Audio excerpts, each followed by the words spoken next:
Perhaps you could tell us, for people who don't know, what percentage of British teenagers can trace, for those who feel like this, their desire to kill themselves back, I can't even believe I'm saying that sentence, but back to Instagram. I don't remember the exact statistic. I think it was around 12%. It's 13? Or, it's exactly that. Yeah. And body image is also made much worse, isn't it? yes. And why should that be for people who don't understand that? Why should it be that being on Instagram makes you feel bad about the way your body looks? Facebook's own reports say it is not just that Instagram is dangerous for teenagers. It is actually more dangerous than other forms of social media. Because Why? TikTok is about doing fun activities with your friends. It's about performance.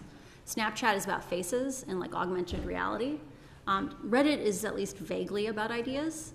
But Instagram is about social comparison and about bodies, right? It is about like people's lifestyles, and that's what ends up being worse for kids. There's also an effect, which is a number of things are different about a life mediated by Instagram than what high school used to be like. So when I was in high school, it didn't matter if your experience at high school was horrible. Most kids had good homes to go home to, and they could, at the end of the day, disconnect. They would get a break for 16 hours. Facebook's own research says now the bullying follows children home. It goes into their bedrooms. The last thing they see at night is someone being cruel to them. The first thing they see in the morning is a hateful statement. And that is just so much worse.